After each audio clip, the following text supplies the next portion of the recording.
Welcome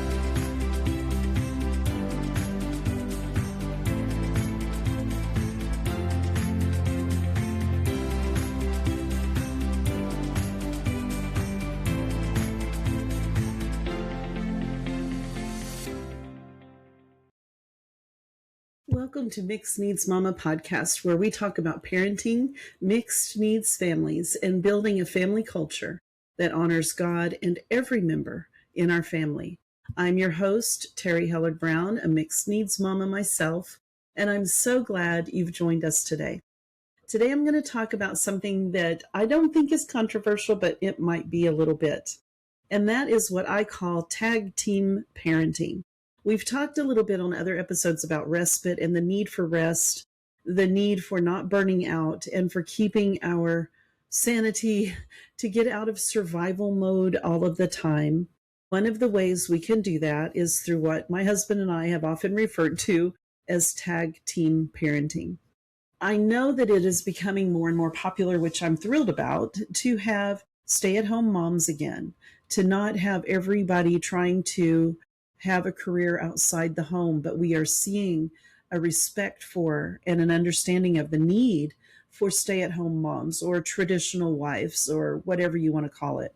But even when we have that, the moms still need a break. We are not chained to our home and kept there forever. We need community and we need friendship and we need activities in our church groups and outside of the home and interests outside of the home to just help us to stay out of survival mode and to be living a life that is full of good things and full of joy and helps us then to handle the stress, because we know when you have mixed needs kids, there is stress involved. If you have any children, there's stress involved in parenting.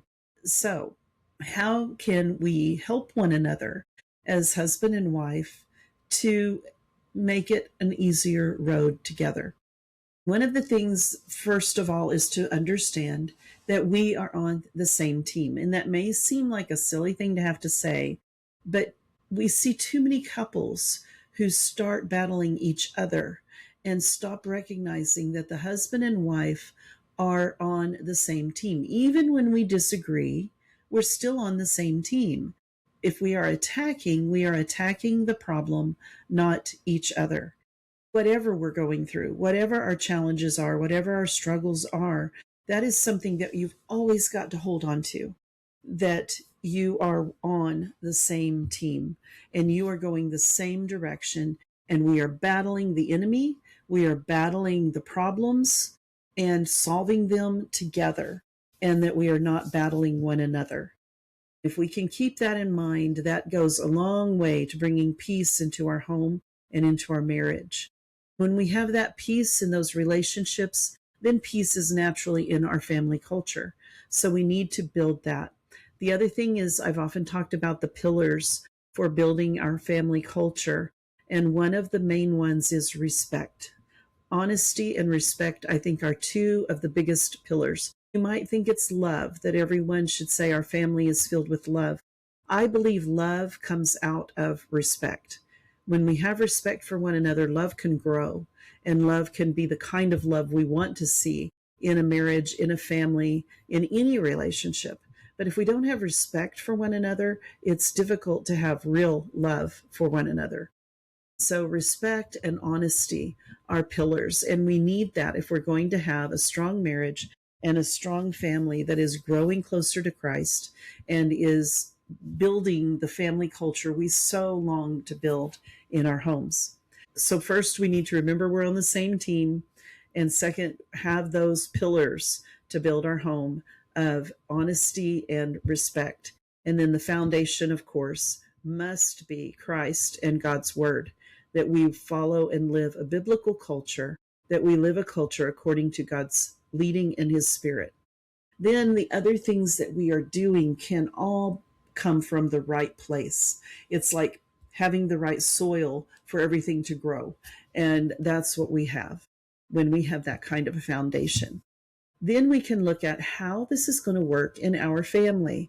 I have friends who would be appalled that one of my friends has mixed needs kids, but she also has a husband who is neurodivergent. So she has had to carry more weight in some areas than most women think they should, or that is not traditionally the woman's place according to American tradition or whatever we consider a traditional wife and mom. She's had to carry a little more that would be considered non traditional. And some people have criticized them for this. There was a short time in our marriage, even where I had the job because Dave was starting a church and doing ministry that was not paying. So I was carrying the weight of making the money, paying the bills, and all of that. We had to do that because that was what was best for our marriage at that time, and so that we could obey what we felt God was telling us to do.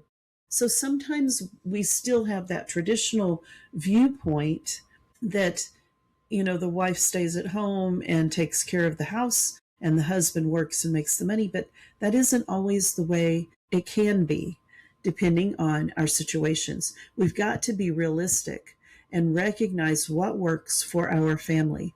When you boil it down, it comes to the point where we are loving our children and loving our spouse, and we are creating a family that cooperates together and does what it needs to do to be successful, to honor God, to love each other. When we do that, then we don't have to worry about if we are stepping out of a role that is traditional in our culture.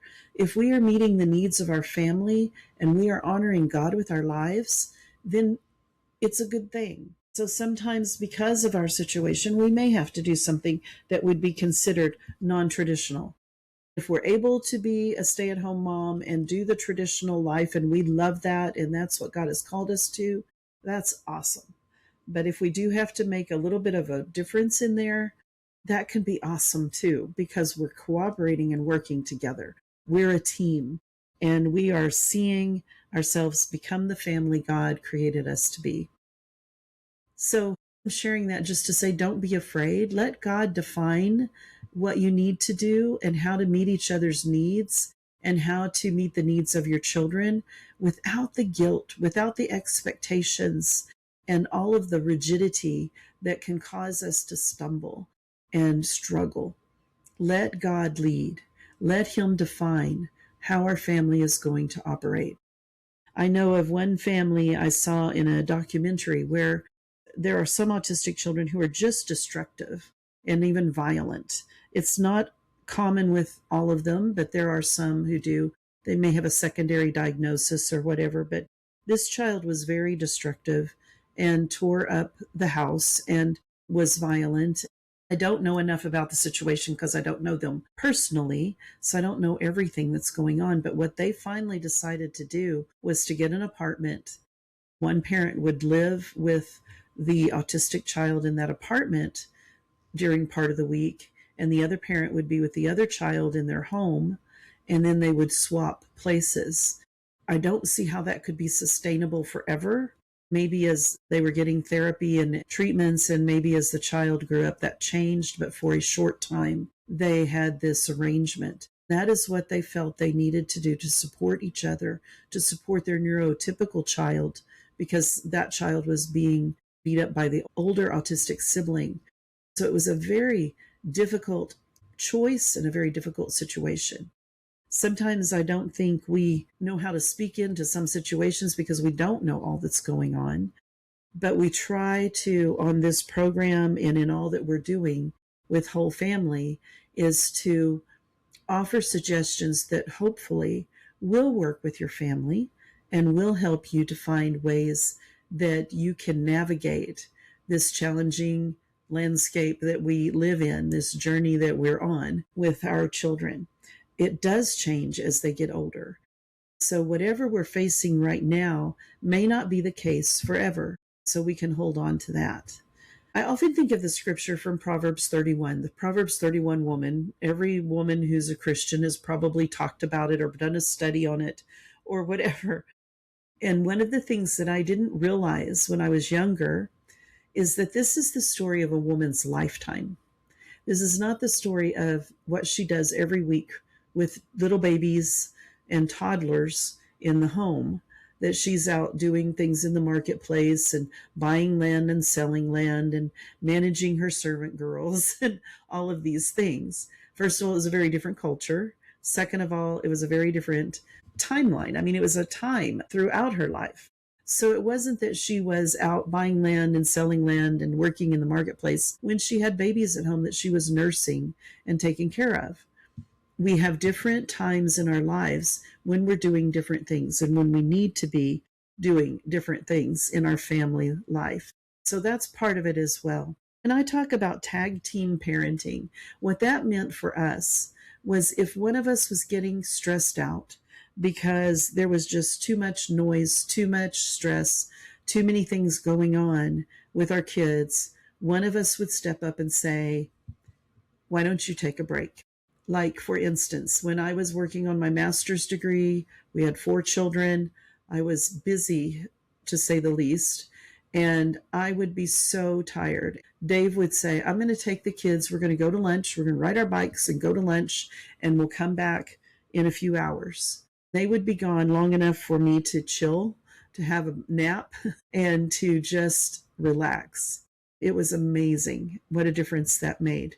Sometimes it was only once or twice a month that he did that, but to have that time all by myself was so important. Now, the other thing I would do is I would either get up very early before everyone else was awake or stay up very late after everyone else was asleep.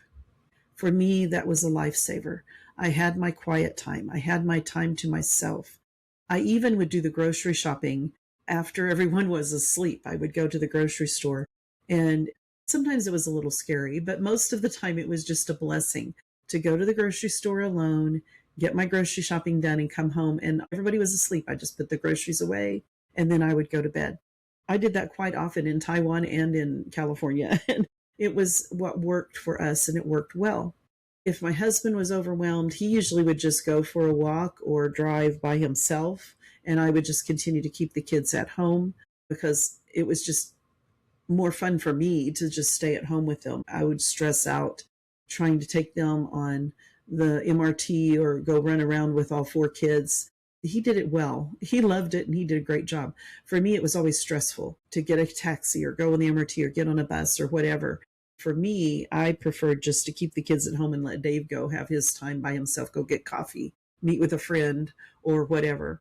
But whatever works for your family, find out, talk, communicate, be honest, and recognize each other's love language and how you can pour into that, because that will also help in the situation.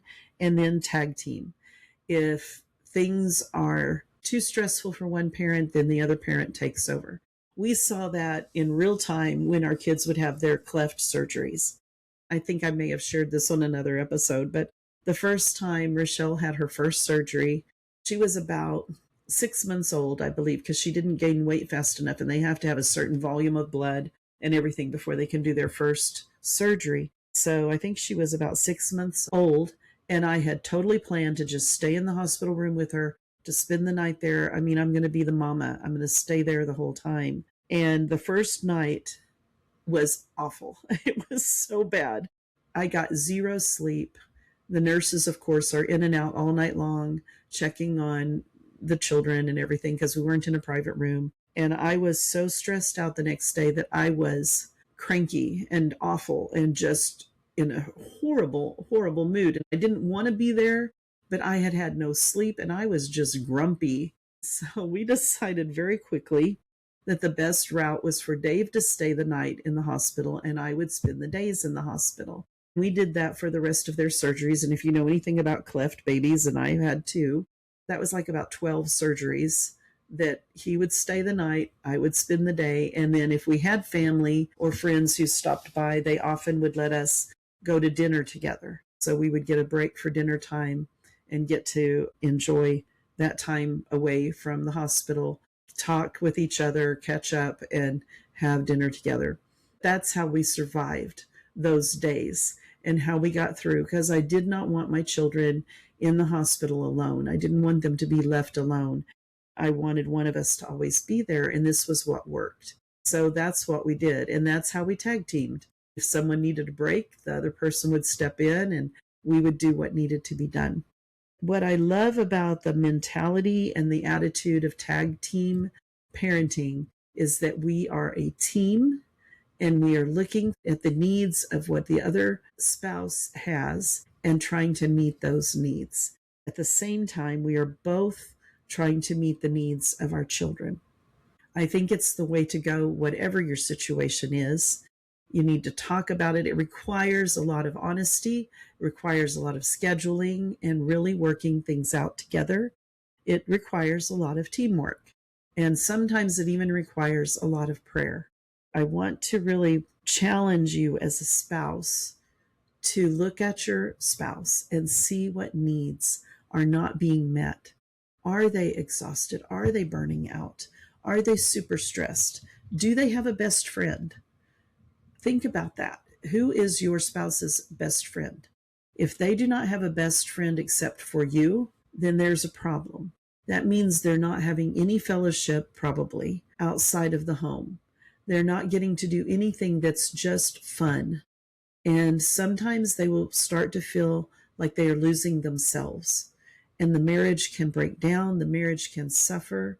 We don't want that. We want to see victory. We want to see that we are overcomers. And we want to see that our children are in a stable home where both parents love each other and love them. And that's what we're trying to create. As we meet each other's needs, then we can also have a more peaceful family culture because everyone is feeling seen and heard and their needs are being met. We may need to do the same kind of a thing with the children. If your neurotypical child is feeling unheard and unseen, we may need to have one parent sit with the other kids and another parent take that child out for a special night, a special mom or dad night out. We may need to get a babysitter for the neurodiverse children and take the neurotypical child out together with mom and dad. We need to really think through what we can do to meet the needs of our children and to help everyone feel seen and heard and understood.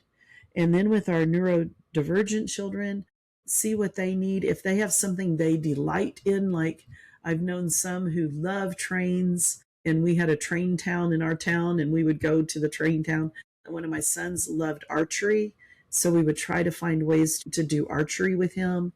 So finding ways to do family activities that are a delight to that child and that they feel blessed to be a part of the family and they recognize that we're doing things to honor them and bless them. It goes a long way to building a strong family and a family that is known for loving one another and meeting the needs of each other.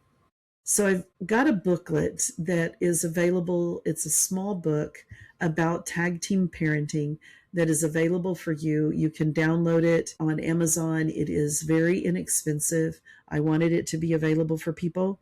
So check that out, Tag Team Parenting for the Mixed Needs Family, and see if that helps give you some ideas of how to do this even better as we seek to meet the needs of every member of our family and find our wholeness in Christ. If you have any questions or comments, you can put those under the show notes in the comment section. We would love to hear from you, and we try to respond to every person who sends a comment or question. I hope that you can have the attitude of, I can't wait to see what God is going to do.